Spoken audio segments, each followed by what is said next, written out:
This is a HeadGum podcast.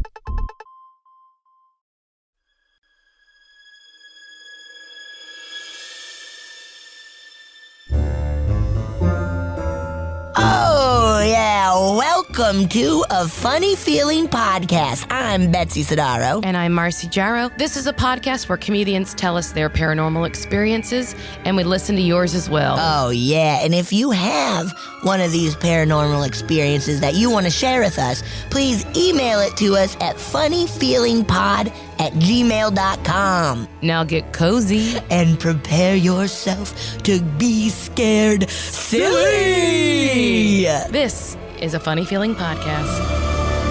Betsy. Marcy. That delay. I was like, oh no, did we freeze? No. It's always a funny bit, though, when you're zooming to just like... to stand still and just hold it. I mean, you're not doing it. My hands are shaking. Yeah, but here's a tip from us.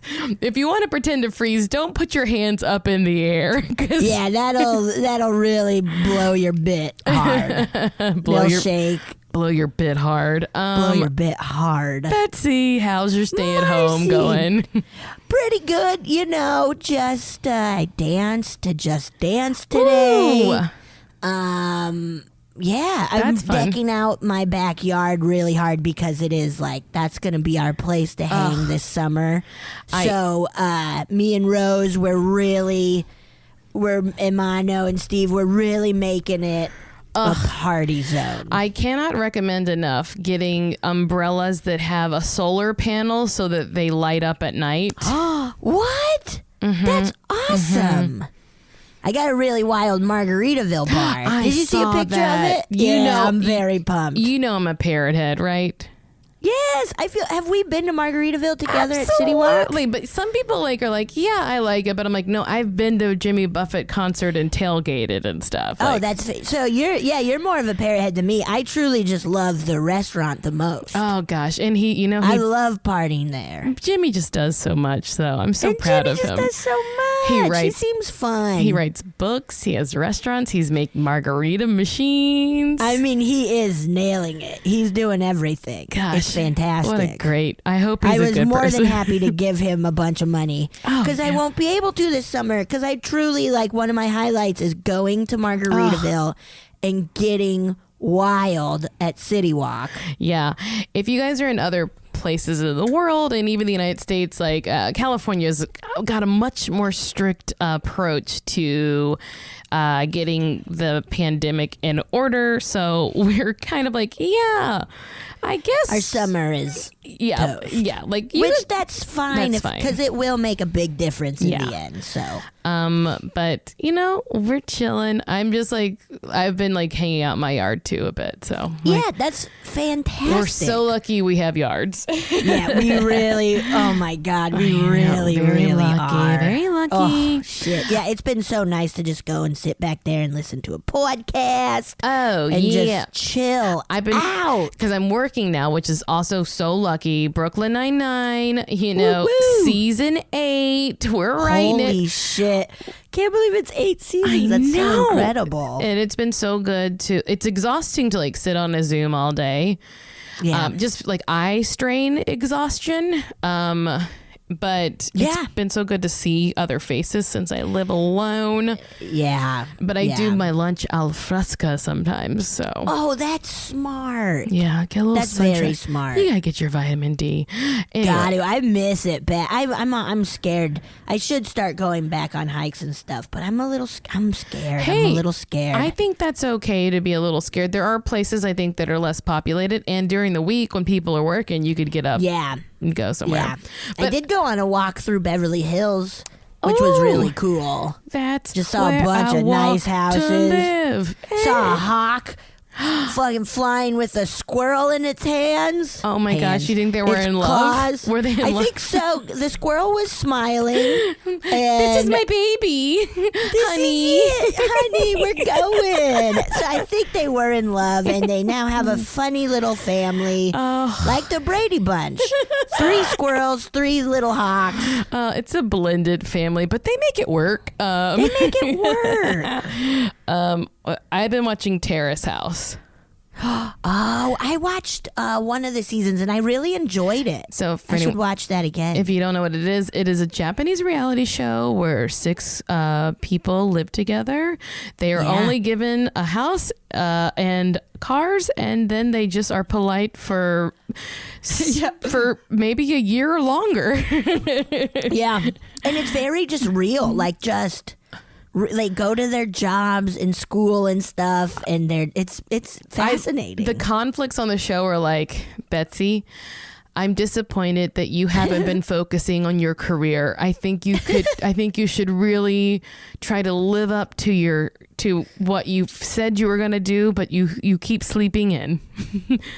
Marcy, I appreciate that, and I will try to change. Thank you. That's the show, and it's crazy, but it's entertaining. It's fascinating. I watched all of Broadchurch. Have you watched that? I haven't, but it's been recommended so much. Tell me about it. It's great. It's a classic like drama, I guess procedural. I don't know what a procedural, but like where a big thing happens. Yes. And then you try to solve it over the whole series, and you see all it's really good. Yeah, Olivia Colman, that's her, right? The lady who's the queen in that one movie. She's everything. Incredible in it. The I think I would insane. like it because I really liked I liked season 1 of The Sinner, and I really liked Unbelievable.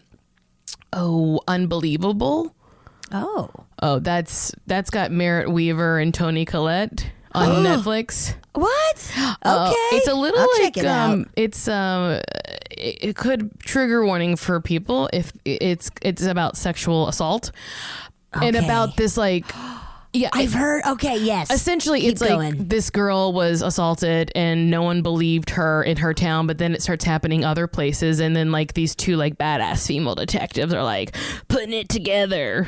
Ooh, that's awesome. Yeah, because like they don't, different counties don't talk to each other about those sorts of things. Yeah, you see that a lot in murders and stuff, where it's just like, oh, the exact same thing happened 2 weeks later in this other county, but they didn't know. even check. They didn't know to check. No It's database. wild. But yeah, you should watch Broadchurch. It's really good. I think I would like it. Yeah, it's very good. Should we jump into ghost stories? What the hell are we doing? What are we doing talking about this shit? We're just like gabbing on because we haven't seen humans. Gabbing, I know. But so guys, we're doing our listener stories while we're in court. I like we said, eventually we may discuss having guests back on. I don't know. We'll figure it out. We're figuring out Zoom still. We're doing great. We're doing great. But it's been so fun to read your stories. Again, if you have, since you've been home more with the stay at home or you're self quarantining, if you've had some spooky stuff happening since then, please send us an email. Let us know. Yeah, tell us and put in the subject line quarantine, whatever it is, like quarantine haunting, quarantine alien. I don't care. Yeah, we don't care. We want to hear it. Yeah, because I also am so curious with the added stress of everything, if that like affects like any kind of activity. If it's just fueling. Yeah. So, like how New York would get extra bad, like in Ghostbusters. Exactly. The toaster. The toaster, man. Beep beep. Dancing. Y'all love. So yeah, send it to us at funnyfeelingpod@gmail.com. Yes, we love it. Thank you. Betsy, are you ready to read some damn stories? I am so pumped. Oh, real quick, I'm reading The Woman in Black. Ooh. It's a book. It's a book before a play, before a movie. Because I had seen the play years ago. And then the movie, of course. It's really good. You know, I did not love the movie, but I bet that's fair enough. I bet because I think we saw it together possibly. Probably. But I could imagine the book being so great. It's great, and it's like pretty short, and it's just one where you're like, oh my God, oh my God, I want to, even though I know the story so well, it's still just like, oh, A page turner. It's a page turner. It really is. So if you're looking for a good, fun, quick, spooky, I highly recommend The Woman in Black. Oh, that's great. All right. Okay. Who should start? Should I start? I'll start. You start. I'll start. I got a little short, little sweet one. A Oh, little that's nice. short, little sweet. This one is entitled Camp Story. Oh, nasty. Sorry, Camp Horror Story. What am I doing here? Come on. Okay, this is, hey guys, so I've been going to the same camp on Long Island since I was 5 years old. Long Island. Long Island. And there's been a story that I've been hearing year after year, and I needed to share it with you guys. Yes. The name of this camp tale and killer is Hoshlocker. Hoshlocker? Hoshlocker. Hoshlocker. Hoshlocker. The name of this camp tale and killer is Hoshlocker. Hoshlocker. I'm not sure what the name means, but supposedly, that's Marcy. Supposedly, it was given to a counselor who started going crazy throughout the summer. He waited till his group had an overnight at the camp and murdered them all in their sleep. The bodies were missing, the sleeping bags were left, and a message was written on the wall saying, "Years will pass, but the kids will continue to die." Years passed and things calmed down. The camp decided to hold the overnight. Supposedly, they even had fathers of campers who were police officers stay during an overnight. So the kids the next morning, oh my God, were found tied up in sleeping bags from a tree in the middle of camp, all dead, with a message on the wall: "Years will pass and the children will continue to die." No. I have ... I haven't left. The camp shut down and moved, renamed the camp, and the story of Hoshlocker is still told. It's said that he goes camp to camp looking for his camp and taking children and leaving a new message for his old camp: "You can run, but you can't hide from me." Ooh, I got chills. Thanks. Keep it spooky. Love the show. Yeah, dude. Aaron. What Ooh, that was fantastic. I mean, we don't get enough Hoshlocker. I love it. I know. I want more of that. Those are so incredibly fun. Oh my gosh, that's too scary. I love the camp reopening, and then like all the dads being like, "We'll watch it. I'm a police officer," and it still happens. You know, it's funny though, because like even if this is like a super duper urban legend kind of thing, like I have heard of murders that happened at camp where like 3 9-year-olds were found like murdered at a camp. Yeah, I mean, it's like on like a true crime, podcast. It's a bargain bin for lunatics.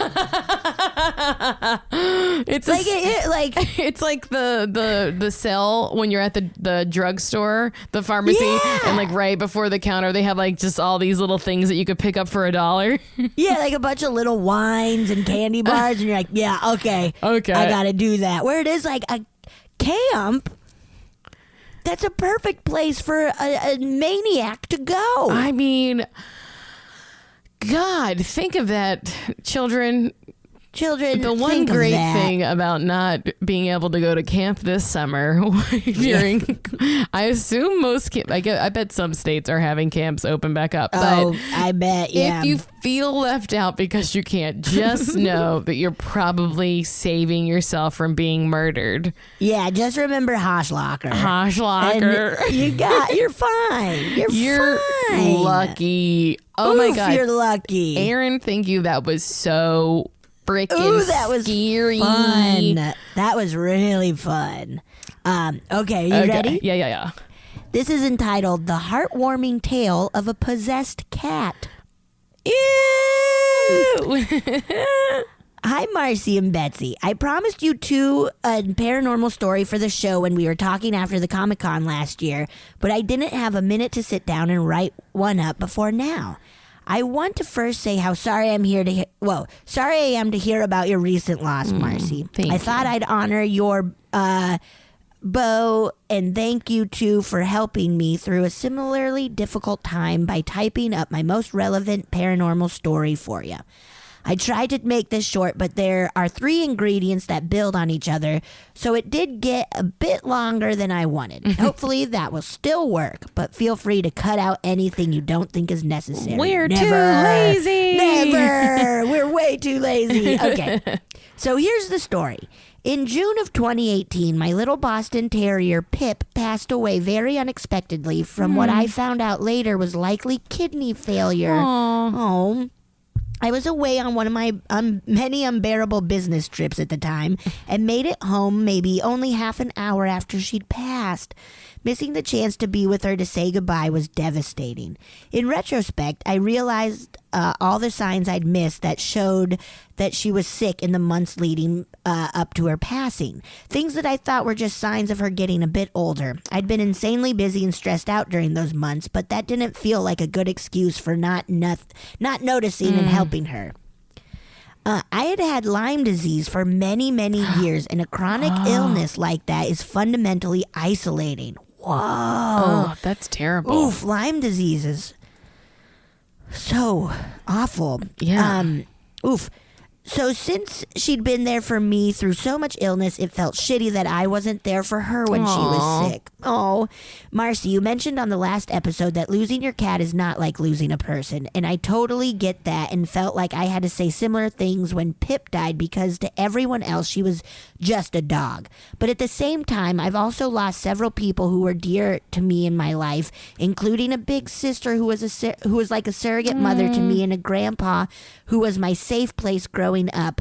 Oh, and those losses were devastating as well, but nothing hurt as much as losing Pip. I felt like my soul / consciousness / whatever had merged with Pip's, and when she died, a huge chunk of me got ripped out. There's something about the purity of the connection we have with our animals that I think makes that bond very special. Oh my God, yeah, man, absolutely. I couldn't bring myself to do anything with her body for a few days after she passed, so as gross as this will likely sound, I wrapped her up in her favorite blanket, put a plastic garbage bag around that, and put her on the bottom shelf of my fridge. Oh, yeah, it's yucky, but also very thoughtful and sweet. Oh, God, don't worry. I sanitized it thoroughly afterward, and I wasn't eating out of the fridge at the time because I'd been traveling so much that there wasn't really any food in there anyway.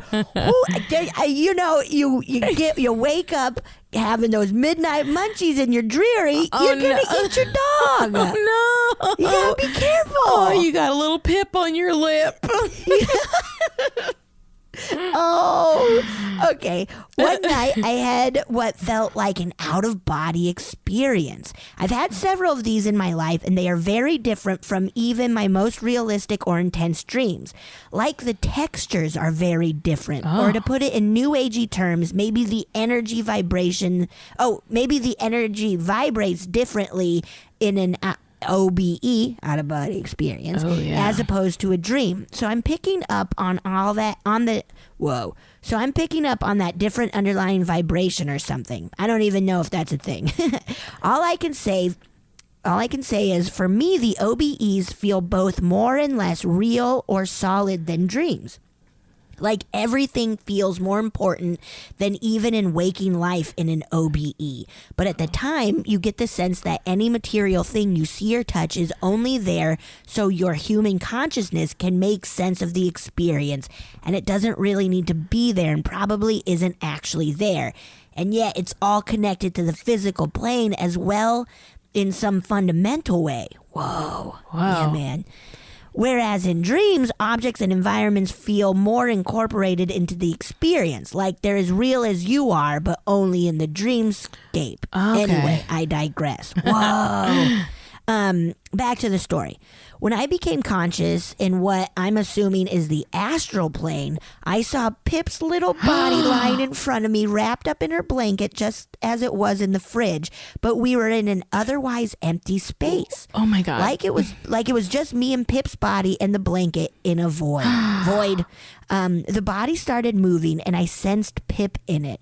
She squirmed or writhed a little, and it was as if her soul was trying to re-enter the body so she could be with me again.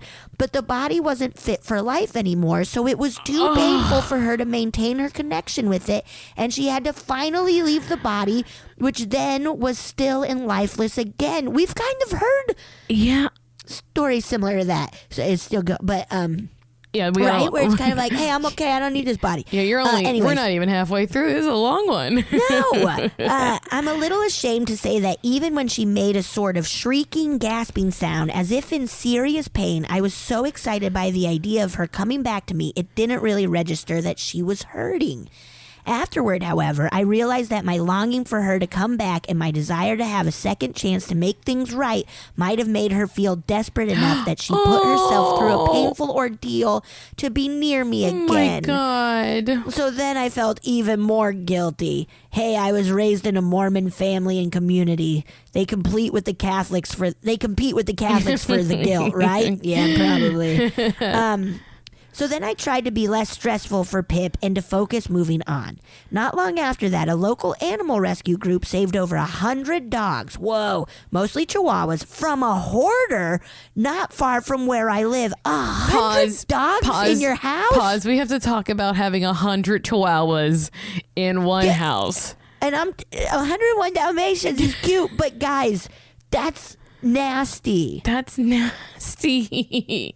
That's too many little dogs. Too many things in a house. How do you feed them? Do you feed them like birds at a pond? You just gotta throw or not birds, but like ducks. Kibble, here, eat up. That's 100 dogs. I don't mean this to sound mean, but I hate that hoarder. Hey, man. Yeah, that's not good for anybody. Not great. Okay, sorry. They're not doing good for anybody. God, I feel that would be a thing. Like as a kid, you're like, awesome, but then like the reality, the more of it. you grow up, you're like, wait, no, that's awful. One dog is a lot of work. 100 dogs. That person must have been like stepping on them and stuff. They probably just sat in their chair all day and let the little chihuahuas swarm them like the Pied Piper and those rats in the city. Anyway, playing the flute all day. Anyways, okay, that is wild. I got like woozy from thinking of 100 dogs. Okay, and I love dogs. I do too. But made me burp. Okay. Okay, hoarder. I felt like I should try to help out since I had an empty house and a fenced-in yard and such, so I took home 2 of the dogs.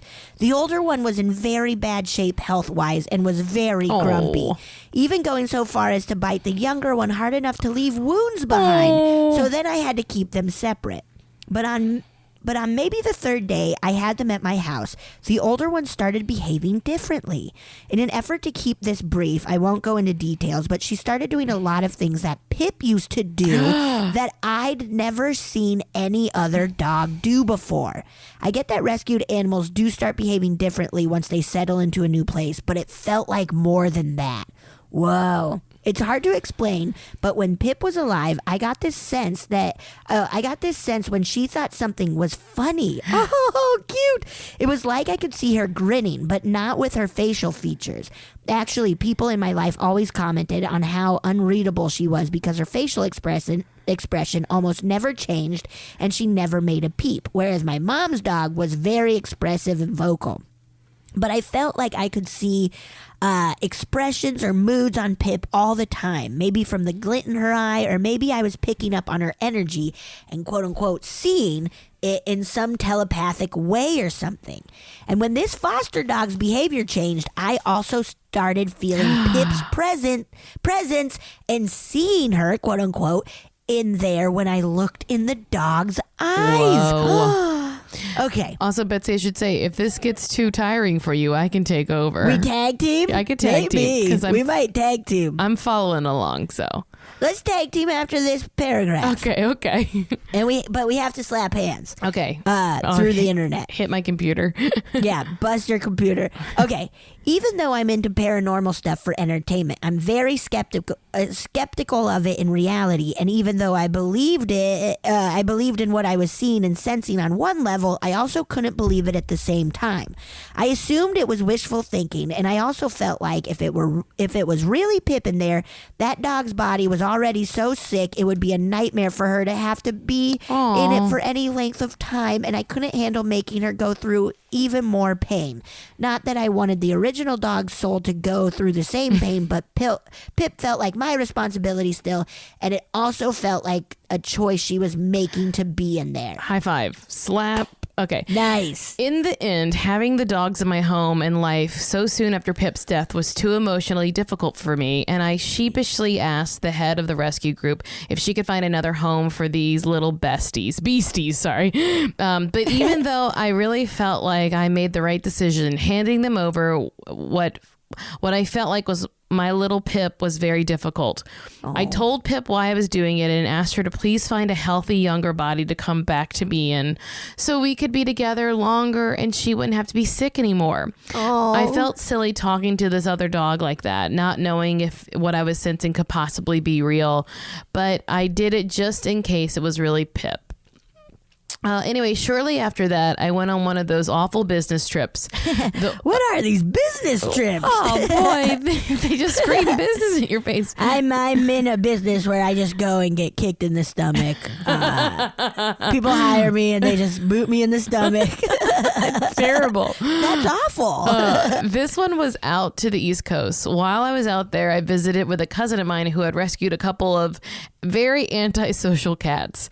From what I understand, these cats don't even let my cousin and her family near them most of the time. Cool. They are Awesome definitely pet. not cuddly. Hashtag feral. I was sitting in the living room with my cousin, and one of the rescued cats came into the room to check us out, but not near enough to let us touch him. The next thing I knew, the cat started moving towards me in a really jerky motion, like on one of those horror shows when a dead body reanimates and starts moving and fits and starts. Ew. It would have been very disturbing if I were to see a cat doing that in a horror show or in some other spookier setting in real life. But I didn't feel negative because I felt Pip's presence. And once again, I could see her in the cat, but this time I could see the cat in there too. I don't know how to explain it, but the cat looked very bewildered and resistant to getting near me. Like it was trying to fight Pip off, but Pip seemed to think the situation was hilarious.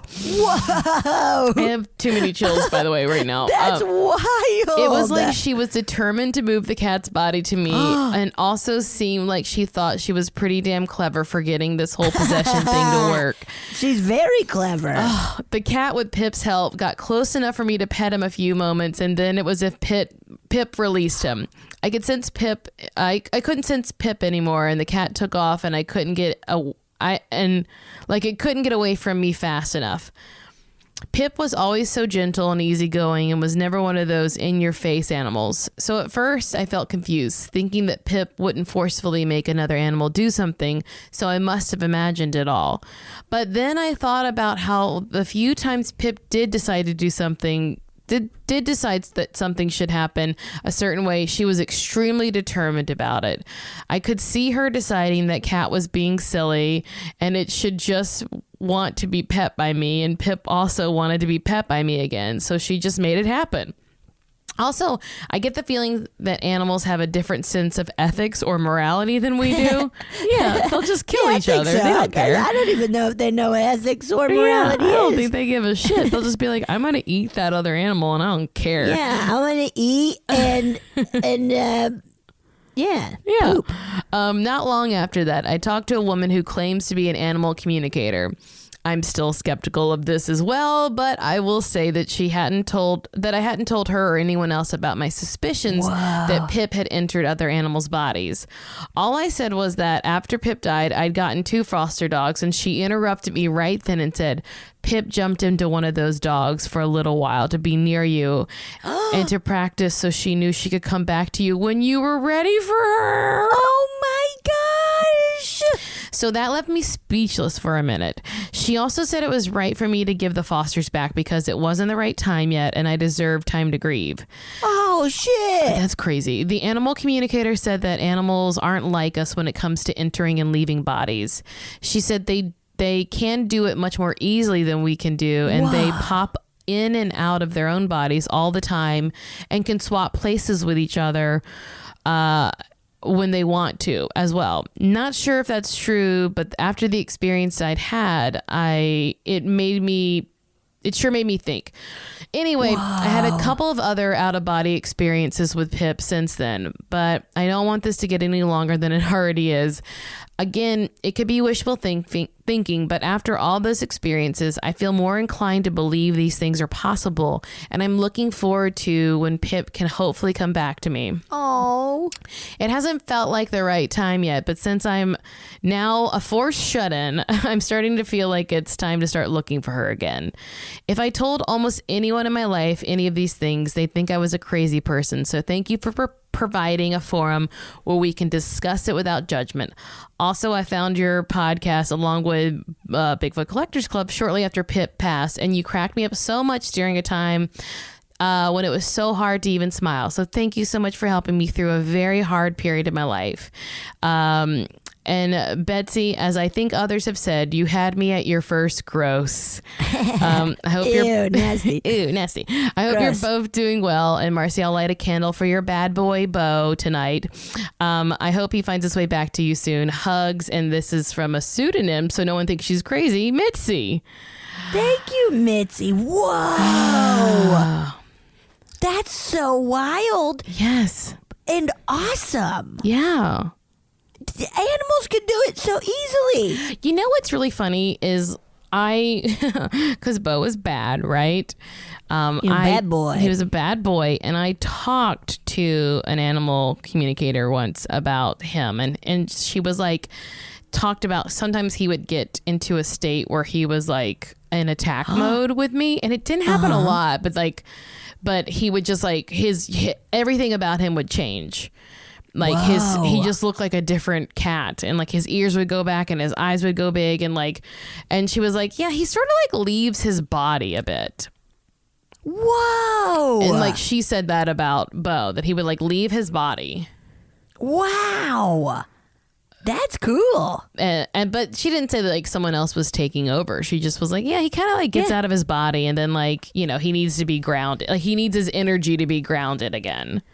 Man, I don't want to say I can't wait, but when I'm a ghost, I'm gonna force myself into so many people's bodies and make them do dumb stuff. Like in the movie Ghost. Like Pip. Oh yeah, like in the movie Ghost. But like Pip with that other cat, with that cat. Yeah. I'm gonna make and be like, I don't want to fall into that trash can. Okay, you're gonna fall in, baby. I was so curious when she was talking about a dog entering the cat's body that I was like, wait, two at once? But then I remember we covered that once on the podcast about like, we talked about walk-ins and like, oh yes, how like souls can trade places and that sometimes there can be two at once and like, yeah. It's so wild. It's so crazy. The universe, man, is nuts, dude, and it's huge.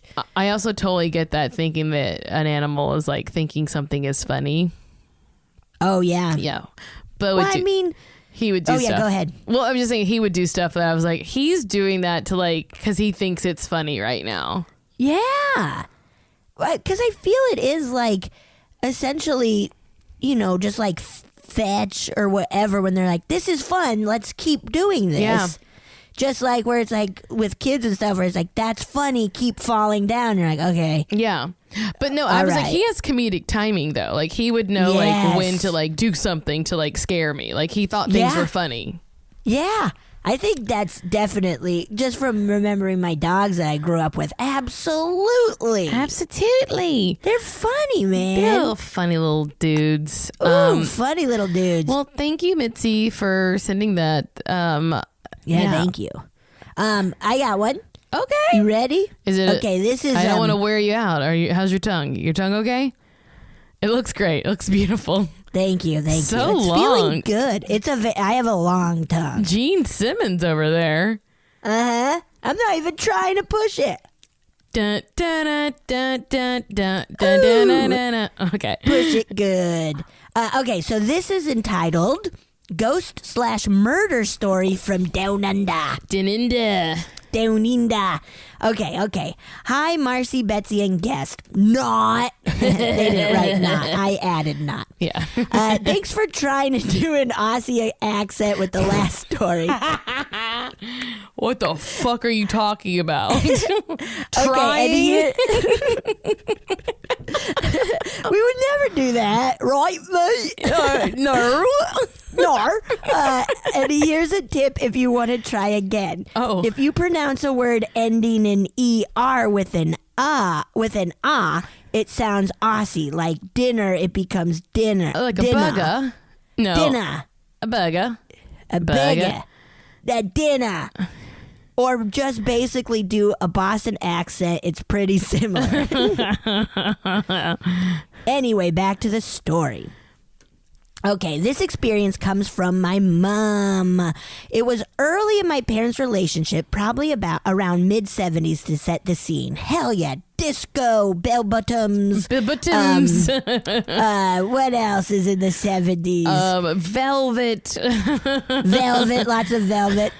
Okay, my parents were my parents were visiting my aunt and uncle who were living in an old farmhouse in New South Wales.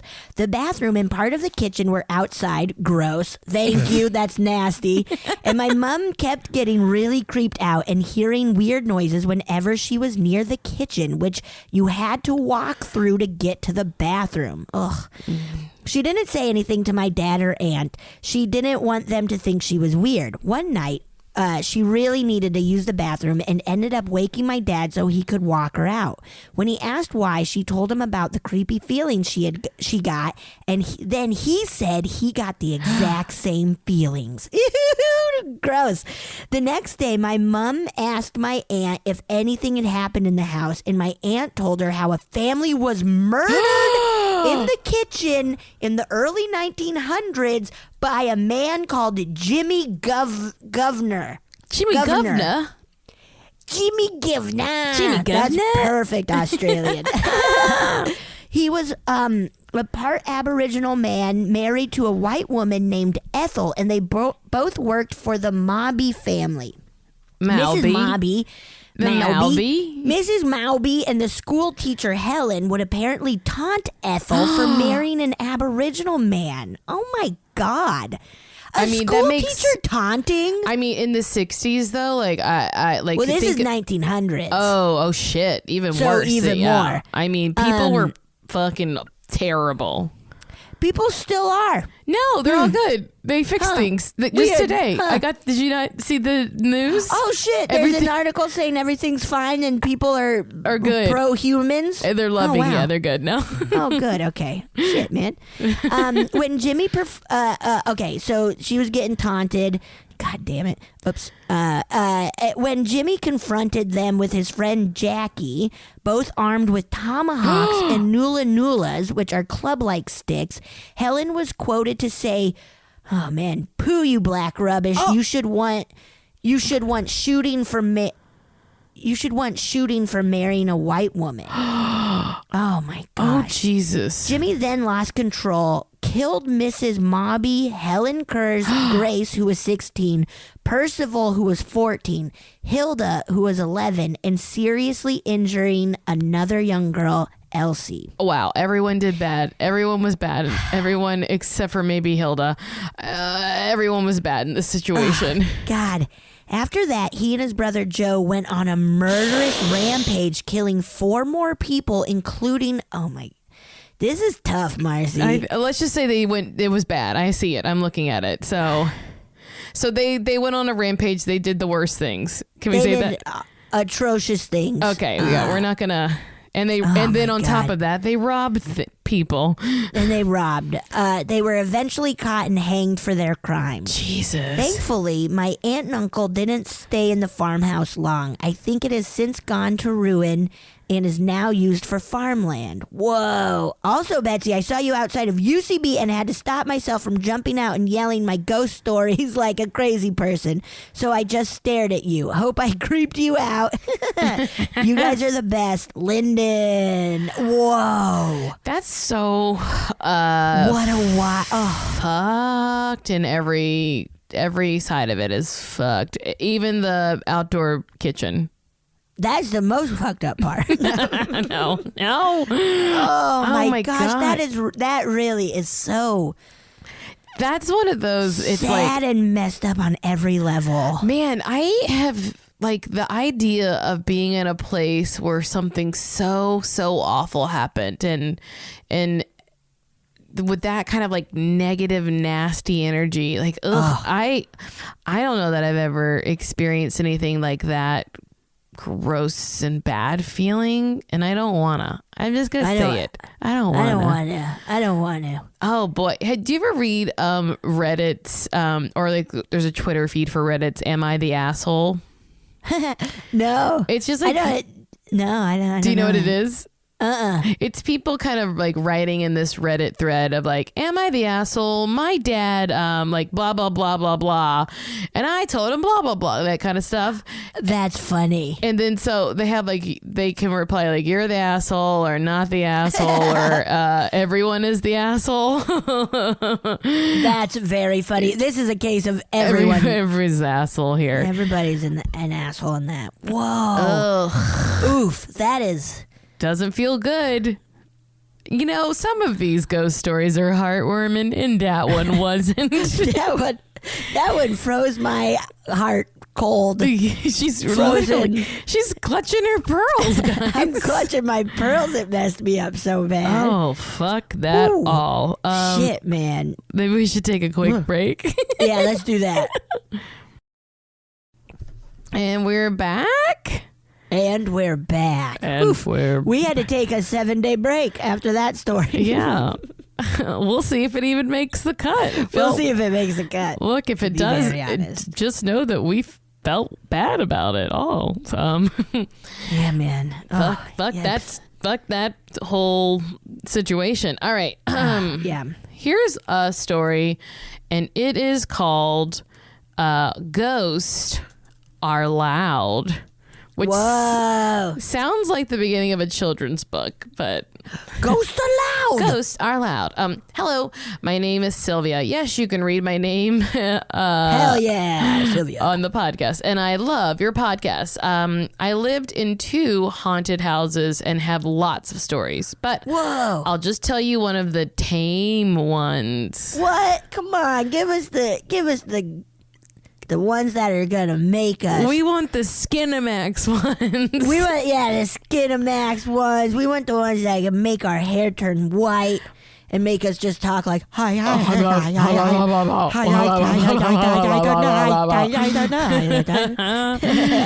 Okay, my family and I moved into a beautiful house that was built in the 1970s. Nice. Nice. Hell yeah. Hell yeah.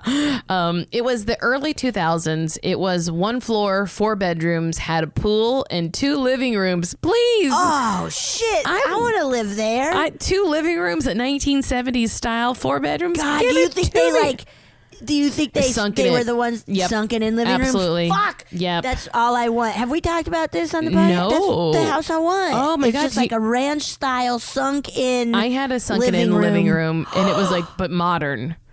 Oh. It was cool. That's awesome. It was cool. Shit. Okay. We decided to replace the carpet in the halls with wooden floors about a week after we moved in. Smart. When we started noticing a presence. Every night you could hear loud steps pacing up and down the hall, like big, heavy steps. Oh. We installed an alarm system that would detect movement. Well, now we heard steps and the alarm would go off randomly at night. Oh, God. My dad would inspect the house. Nothing there.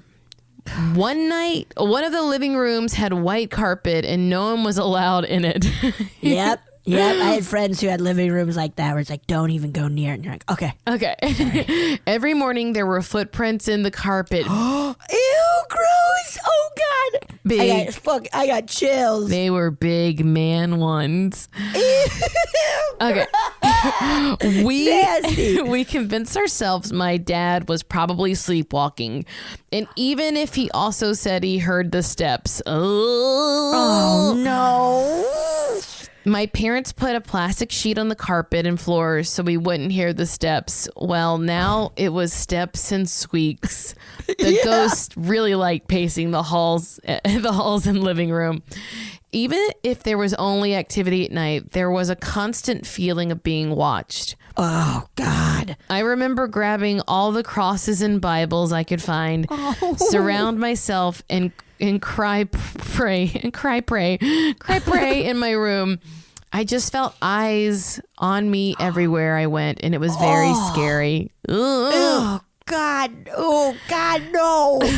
I'm praying for you. God, no. Ew. My little sister was around 3 years old and clueless about it all. One day she mentioned a girl at the bathroom window. We checked all around the house and outside, but there was nothing. We asked her again what the girl looked like and if she said anything. My sister was very confused and very stubborn. We had to talk her into telling us everything. She finally said there was just a girl at the window telling her to go away, that this was her house. My sister, being a feisty little thing, told the ghost girl, no, that this was her house now. Hell yeah. She had no idea what was going on. As I had mentioned before, the night was when the presence was most active. I remember one late night I woke up to my mom screaming and cussing loudly. Oh. I was so sleepy, I just ignored it and went to sleep. Oh. Months later, turns out she saw an old man's face in the mirror next to her. Gross. Ew, this is nasty. She screamed and started praying and said the face smiled at her and disappeared. Ew. She is still trying to convince herself it was her late grandmother. But it was a man's face. An old man. It's got to be my grandmother. That's probably Mama. Once my parents saw the ghost girl run across the backyard. They had a huge bedroom window that faced the pool in the backyard, and they kept it closed ever since then. At the time when I asked why I wasn't allowed to pull the curtains away, they told me it's because the glare of the sun blocked the TV. In the last weeks of living there, my mom would stay up every night when my father was late coming from praying with a rosary. She'd have her phone on in one hand and the rosary in the other. She would sit on the floor of her bedroom where she could see my sister sleeping in the other room.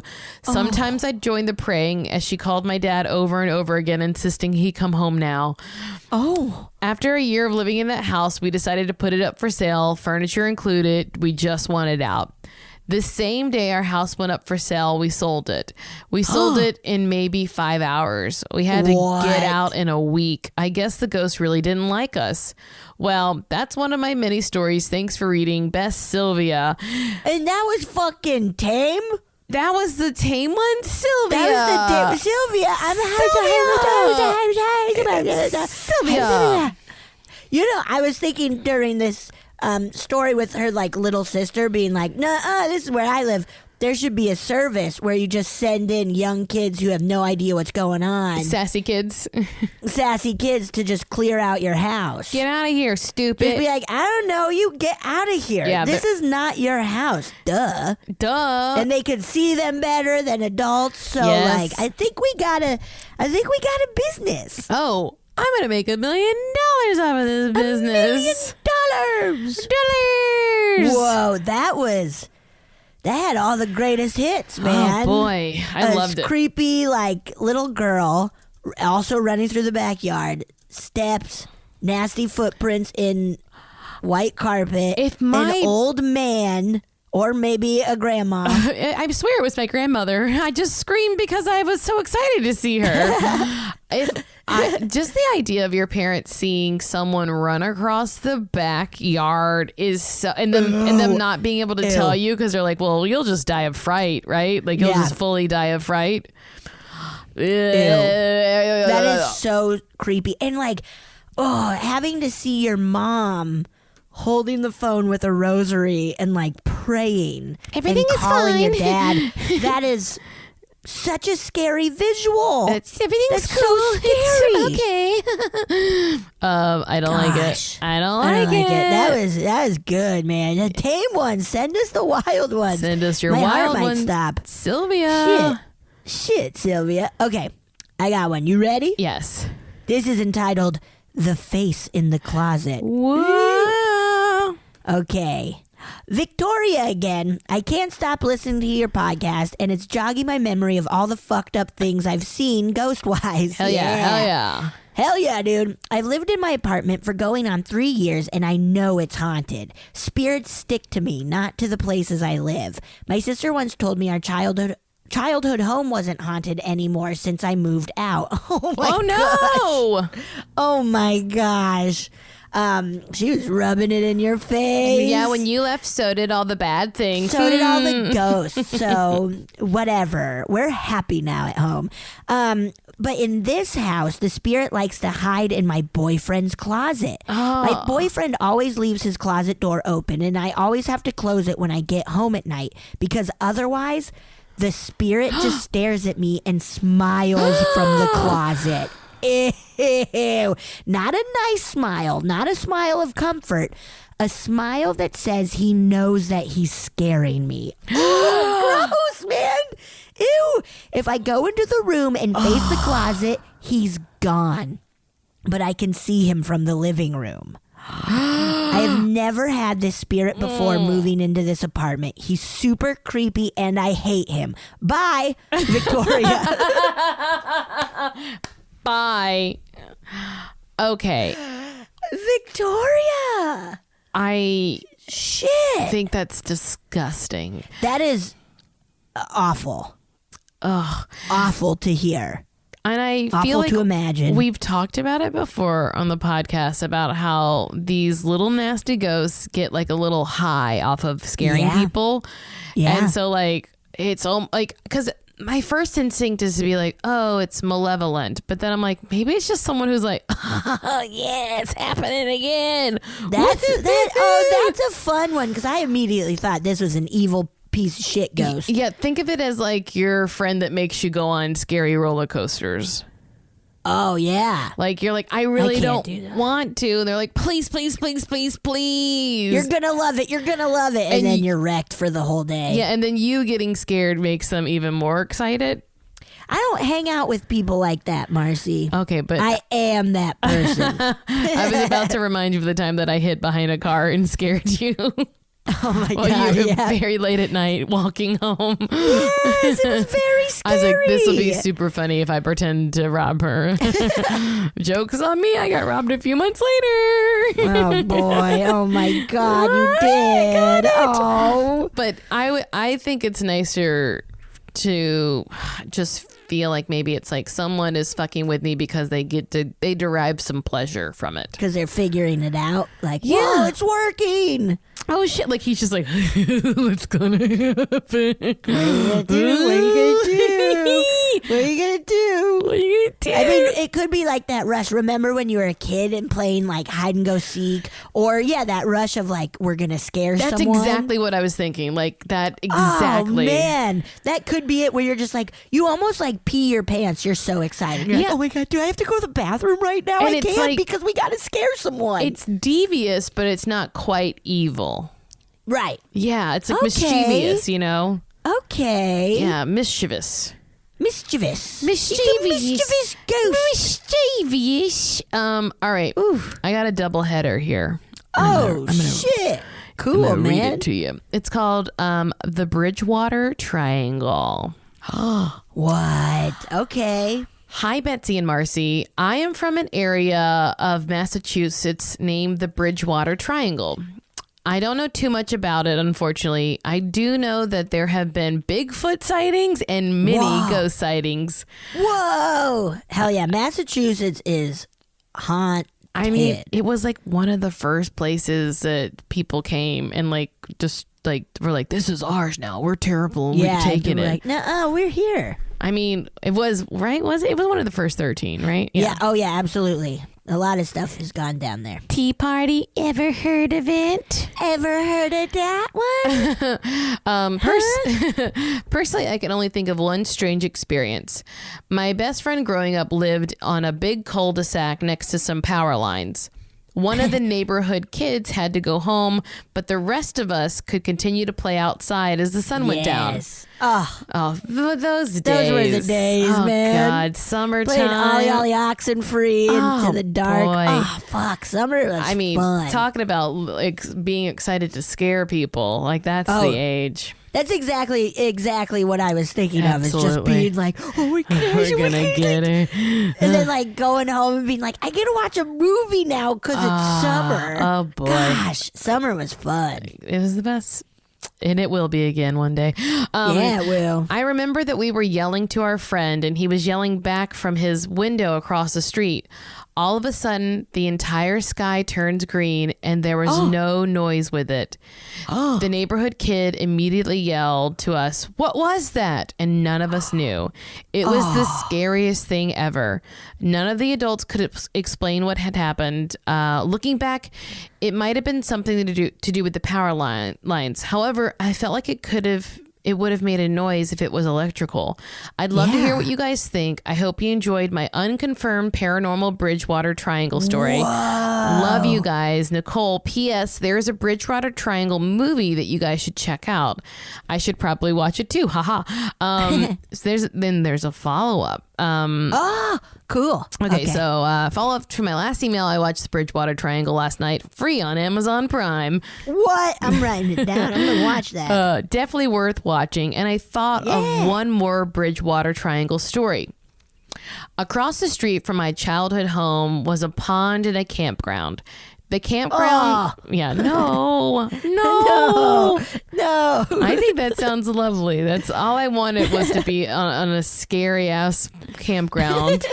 That's just a true joy of mine.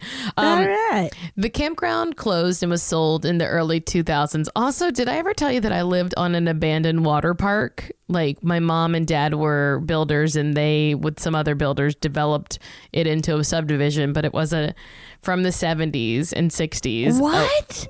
A water park called Thunderbird Beach. Oh, that's a good name. Because it was and you lived. So they basically built on it. Yeah, it was because it wasn't like a water park like concrete. It was all they had dug out these little ponds where they had bumper boats in one and a giant slide in another one, and people could just swim and fish in it and stuff. Very strange to do swimming and fishing in the same pond, but it was before it was developed, I used to wander around it. It was very spooky and creepy. That's super spooky. Because they would have halfway turned over bumper boats and and it was all very 60s and 70s. Yes. Anyway. Oh man. That might be why I was like, this is cool. So are people getting haunted on this subdivision? Because it's on the burial ground of a water park? Yeah, we are. A bunch of people get wedgies from going they get the feeling of going down a slide and water going up their butt, but they're just doing their dishes. You built it on an abandoned water park burial ground. I keep feeling something bump into me when I'm trying to take my dog for a walk.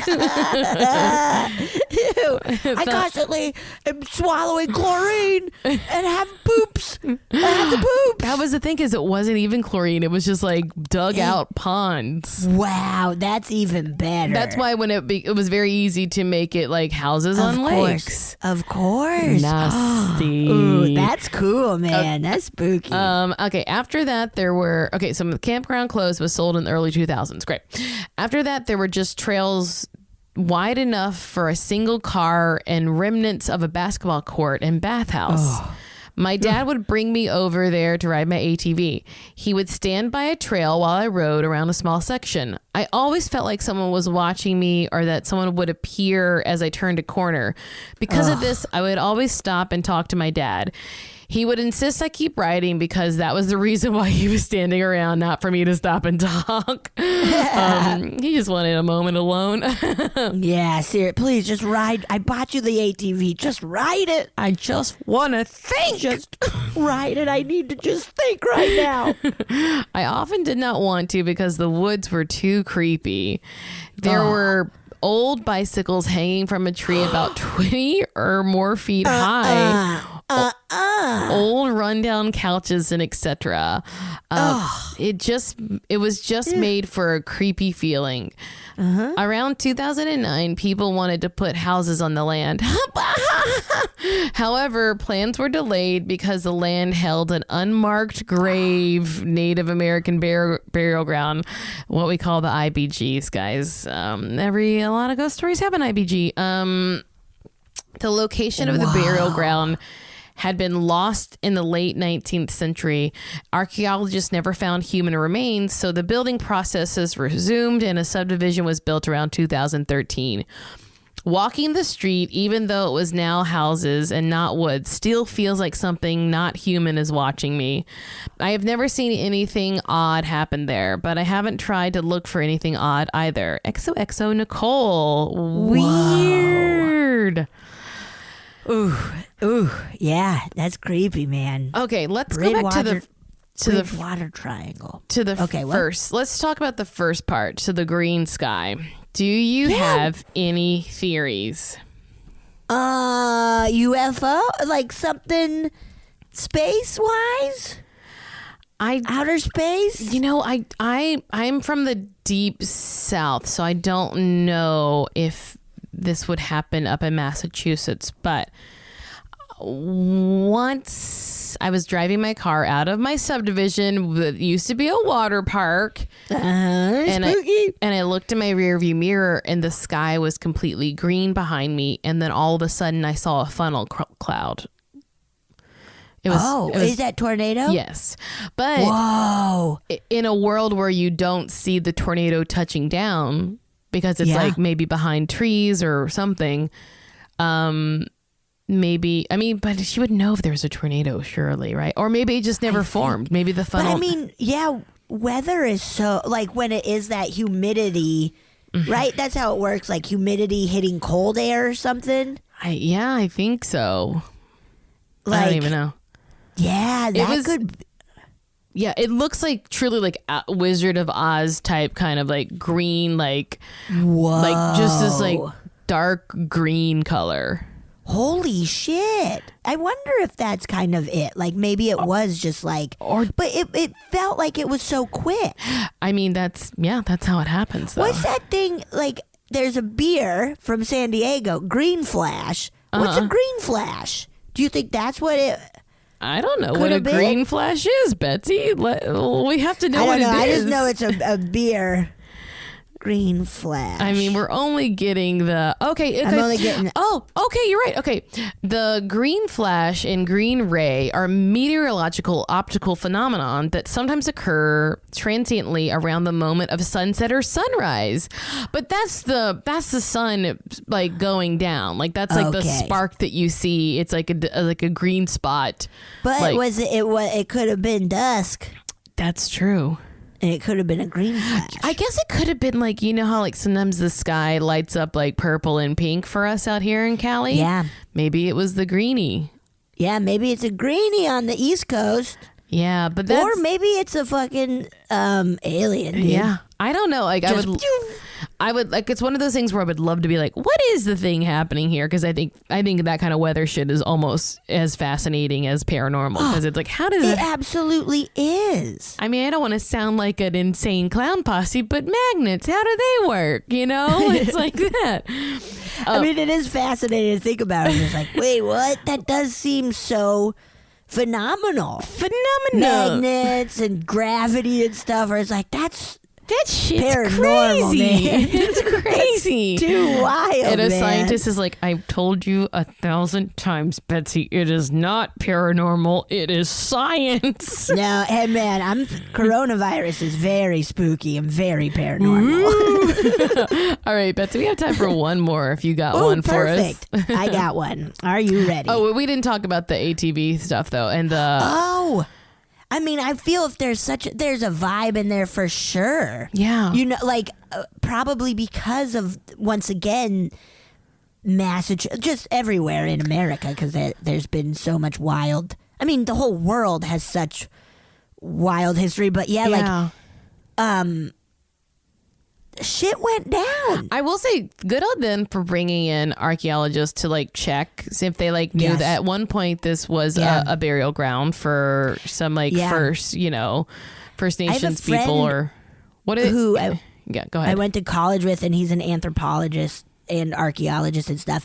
And his job is helping with, like, he travels all over, like, I think helping when the government's going to build stuff to, like, make sure that they're not building on, like what's the word I'm Like a looking place for? for like over graves. Like like maybe graves, or where something happened, and so he has to like go in first and look for stuff. Like basically just to be like, is there history here that needs to be preserved? Yeah. I will say this, for, I don't know, I guess like I know that like the country's kind of founded a little bit on like a lot of religion and stuff, but Little bit. yeah, I mean, well, it was sort of supposed to, Little bit. it was supposed to not be, but the idea that we are, as not even just here in the United States, but everywhere, is like you cannot fuck with graves. Like that idea is, it's so interesting to me that we've all just decided like that is the thing. We do not fuck with graves. We don't. Yeah. We try not to. Something bad is gonna happen. Yeah. You know. That is interesting, because like I don't believe in that stuff, but I won't fuck with a grave. Yeah, because I then think I'm going to get like haunted, Right. rather than Yeah, or even just God has anything to do with it. even just the idea of like it's disrespectful or like, you know, all Yeah, this. And I that's- get yeah. it, that is all tied to religion, but it is something that even I would think like probably I think a non-religious person, a secular idea is that like, yeah, you don't fuck with graves. Yeah, you just don't. And I don't know what I'm trying to get at, other than like it is an interesting human It's phenomenon interesting. that like Yeah. we're like, no, it's like, because like there's only so much land and there's been hundreds of billions of people and we've heard about it, read about stuff of where it is like, oh, the whole like Chicago had to move their cemetery because the body goop was getting into the water. body coop. There were so many bodies. Thank you. Yeah, you know, like where it is just like, oh, there have been so many. Yeah, so Just many so many humans bodies. throughout the. So many bodies. So many bodies. Anyway. That's what I'm gonna become a tree. Oh yeah, I think that's lovely. That's the thing. Or ashes, and make Mono eat them. All right, let's read one last one. Oh yes, I got one. Are you ready? I'm ready. Hi, Betsy and Marcy. This story doesn't have anything to do with ghosts or anything like that, but it has more to do with how certain places make you feel, especially unsettling places. Okay. Whoa. What if it was just about like their Taco Bell order? I would have boy. been stoked with that too. I feel super sick. yeah, man. I have to take a break. I've been having it too much, and my body hurts. Okay, there's an antique store in my hometown which is said to be haunted. Of course, an antique store. Of course, it's haunted. Full of haunted I've heard from a things. friend who talked to the owners a lot, and they told them they would see things like ladders floating off the ground. Whoa! Put that down. Ew. Put that down, please. I never saw anything like that myself, but I always felt weird in one specific area of the antique store. There were 2 floors and a basement in the store. Oh, and you know how it smells. And I believe the store used to be a factory. Yeah. The place was super old. Like on the top floor of the place, there were places in the floorboards where it felt like you would fall through if you put too much weight on it. Goodness. But even though this was creepy, the place where I felt unnerved was in the basement. I mean, that makes sense. Classic, man. The first couple of times I went down in the basement, it was like, whatever, and I never felt anything. But then, as I got a bit older, I began to feel uncomfortable down there. I would walk down there, and it smelled different from the rest of the building, along with the air seemed different, like colder or thicker. Ew, nasty. The basement was fairly small, but I would walk to the back since there were some books back there.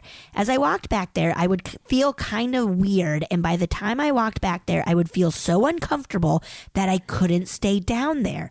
I would always leave as soon as that happened. I didn't know why I kept going down there, but I also kind of felt almost drawn to the place. It was weird.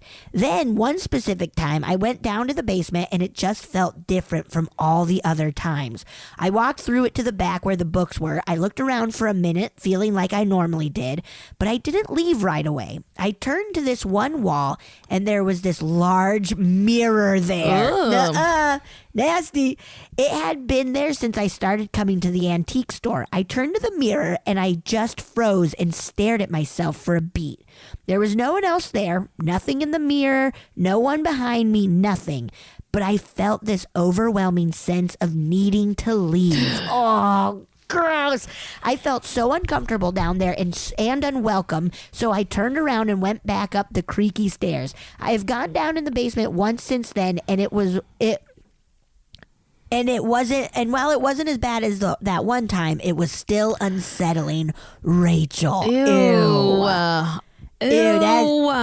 That's creepy. Oh. And it's so incredible how our bodies are just like, hey, this is weird. I mean, you know what it makes me think of? Like, one, I'm like, there's no basements in Louisiana, so that's a totally foreign thing to me. I think it's creepy as hell. Like, we just don't have them. So, like, nasty. I'm like, why would you ever build below into the ground? It's literally a tomb.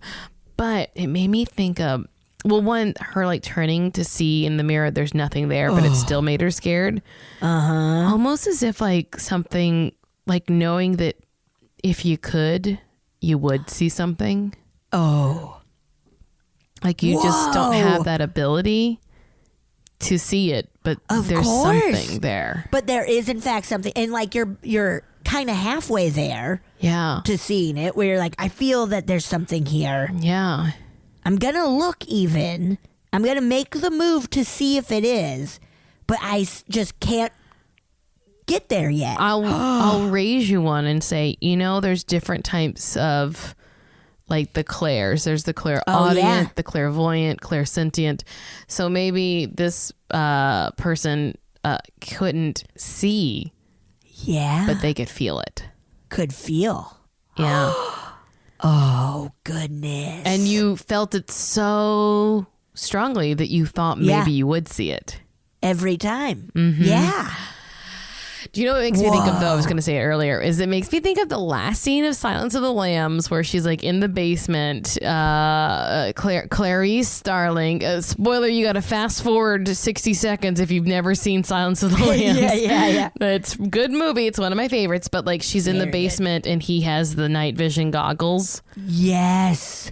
Oh, so that's kind of like the other side yes. And she's like in complete darkness and just sort of like flailing around because she knows someone is down there. Someone's there. Oh, gosh.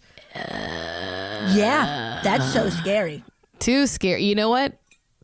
That was a scary one. Can you hear the echo in my water bottle? Your little. Too scary. Too scary. Ah, boy, that's something to think about.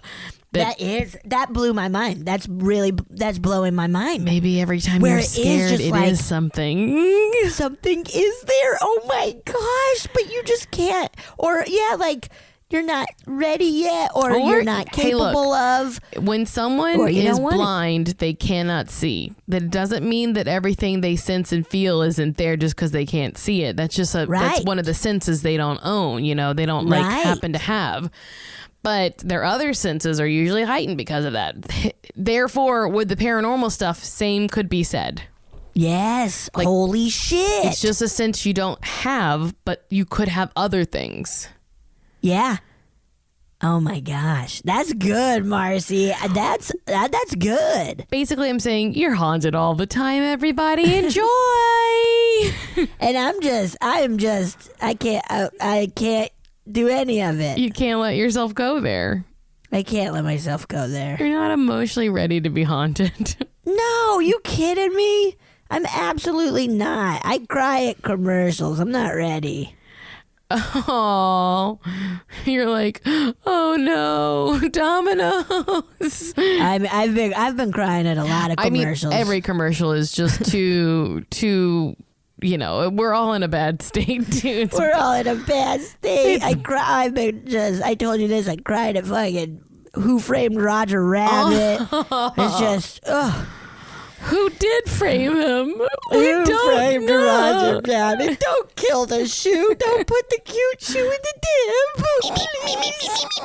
Oh, no. Okay, that made me sad. sad. I would fucking cry. Oh, my goodness. This was wonderful. This was so fun. Again, we are asking you guys if you have had some sort of quarantine haunting since you've been around your ghost house too much. Send us an email, funnyfeelingpod@gmail.com. Include in the subject line that it is some kind of quarantine stay-at-home haunting, and we will do a special epi. Yeah, we will. We can't wait. We cannot wait. And also send your regular old stories in too. Yeah, and please send anything and everything. Yeah, like more urban legends like that. Hoshlocker. Whatever. Hoshlocker. Thank you so much. This truly is just such a highlight of our weeks. It's so getting nice to read all of these awesome stories. It's so nice to have something else to spook us out. Yes, it is. It's so wonderful. All right, guys. Well, thank you guys so much. Bye. Bye. Bye. Oh, yeah. Thank you so much for listening to A Funny Feeling. If you have a paranormal experience that you would like to share, please send us a voice memo, or you can email us just a letter at funnyfeelingpod@gmail.com. I'm Marcy. I'm Betsy. And don't shit your pants.